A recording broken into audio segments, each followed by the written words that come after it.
मधु resort Sikandra में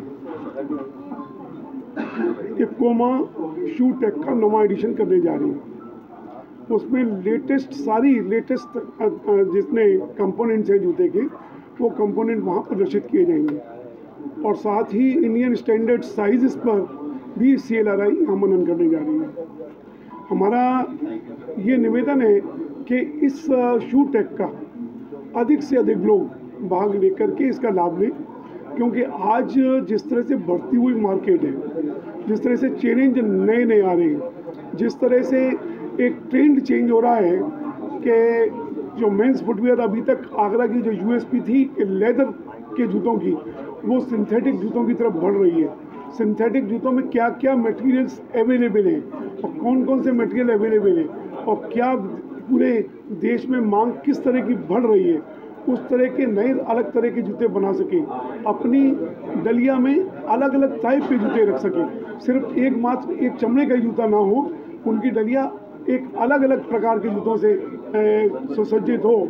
उसका ये प्रयास किया जा रहा है कि ज़्यादा से ज़्यादा लोग इसमें भाग लें। और ये शू टेक का जो लगातार ये जो प्रयास है, निश्चित रूप से आगरा की जो इंडस्ट्री है, आगरा की खास तौर से आर्टिजन इंडस्ट्री है, आर्टिजन इंडस्ट्री को स्मॉल स्केल इंडस्ट्रीज़ में और स्मॉल स्केल इंडस्ट्रीज़ को मीडियम स्केल में बदलने में सफल होगा। इसकी इन सारी उद्देश्य के साथ में ये आयोजन किया। ये आज शू टेक इफ्कोमा की 9th एडिशन को लेकर जो प्रेस कॉन्फ्रेंस की गई है, और कल जो CLRI अपना ISS को लेके, जिसका मतलब है इंडियन स्टैंडर्ड साइज़ को लेकर प्रेजेंटेशन देने वाली है, मैं उसको लेके पुरजोर विरोध करता हूँ।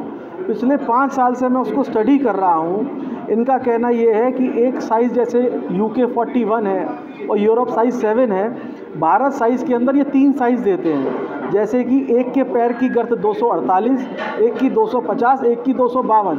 आप एक साइज़ के अंदर 3 साइज़ देना चाहते हैं। हमारे दलित समाज का व्यक्ति वैसे ही अपनी अर्थव्यवस्था से झूल रहा है, उसके पास पैसा नहीं अपना कारखाना चलाने के लिए। आप उनसे अपेक्षा ये कर रहे हैं कि वो एक साइज़ के अंदर 3 साइज़ दें। अगर वो एक साइज़ के अंदर 3 साइज़ बनाने लगेगा तो एक दिन में 30 जोड़ी का निर्माण कर पाएगा और साइज़ बना पाएगा खाली 5। तो क्या वो अपना कारखाना चलाने की स्थिति में होगा?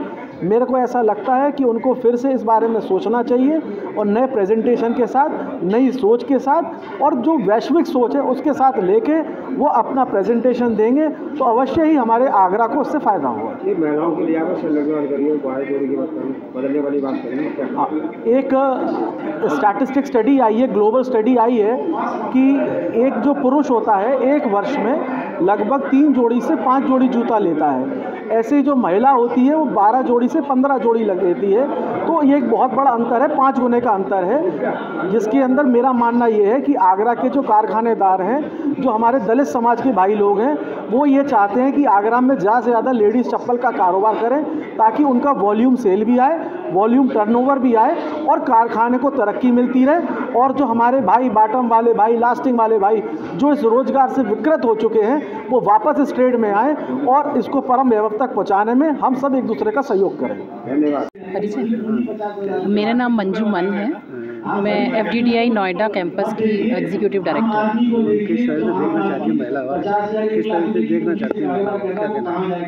महिलाओं को जो है हम सशक्त देखना चाहते हैं।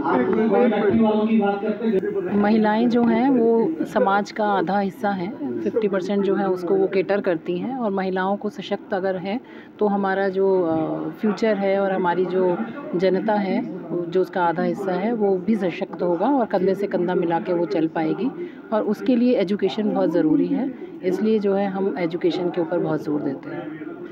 देखा जाए जूता की फैक्ट्री में क्या महिला के लिए कितना एक फैक्ट्री चला सकती है? बिल्कुल चला सकती है। और हम लोगों ने अभी जो है 7 मार्च को जब ये इंटरनेशनल वुमेंस डे की ईव पर ये कार्यक्रम भी किया था, जिसमें हमने नारी सशक्तिकरण पर कार्य किया था। और इसमें हमने उन महिलाओं को सम्मानित किया था जो अपना खुद का कार्य कर रही हैं। हमने उसमें प्रेरणा जी को बुलाया था जो आगरा से, कानपुर से आई थी, और आगरा से भी हमारे यहाँ महिलाएं आई थी जिनको हमने सम्मानित किया था। 3000 रुपये से उन्होंने अपनी फैक्ट्री शुरू करी थी और आज उनके पास 2 फैक्ट्रियाँ हैं, उनकी वो मालकिन हैं। महिलाओं को क्या कहना चाहते हैं? आपके माध्यम से क्या कहना? महिलाओं को आगे बढ़ना चाहिए, उनके अंदर पूरी शक्ति है। जैसे कि हम दुर्गा की बात करते हैं तो नारी दुर्गा भी है और नारी जो है लक्ष्मी भी है।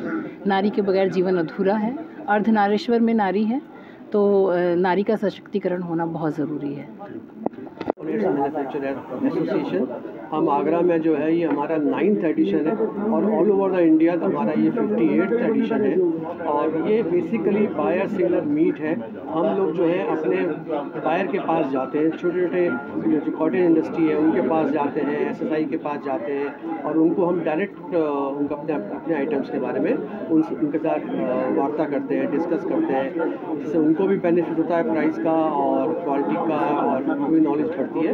वही चीज़ें हम भी करते हैं। उसके अलावा भी मैं आपको एक चीज़ और बताना चाहूँगा कि एक जूता बनाने में on an average 32 components use होते हैं और अगर हम इसको फाइनेंशियली देखें तो एक जूते में लगभग 40% जो है वो कंपोनेंट्स का कंट्रीब्यूशन होता है। तो ये सब चीज़ देखते हुए गवर्नमेंट ऑफ इंडिया ने फर्स्ट टाइम अभी जो अपना बजट आया है, फाइनेंस मिनिस्ट्री ने जो बजट अभी अनाउंस किया है, उसमें स्पेसिफिकली उन्होंने फुटवियर कंपोनेंट्स को बढ़ावा देने के लिए एक बजट का उसमें अमाउंट बताया गया है और उन्होंने फोकस किया है कि जब तक कंपोनेंट्स की इंडस्ट्री ग्रो नहीं करेगी, जब तक फुटवियर का टारगेट जो $47 बिलियन का है वो अचीव नहीं हो सकता। ये 2 दिन का प्रोग्राम है, 2 और 3 अप्रैल का प्रोग्राम है। सुबह 10 बजे से लेकर 6 बजे तक है और ये मधु रिसोर्ट सिकंदरा में है जो आगरा वालों की रीच में है। यहाँ पर सारे छोटे कॉटेज वाले भी और माइक्रो वाले भी सब लोग इजीली वहाँ पर पहुँच सकते हैं।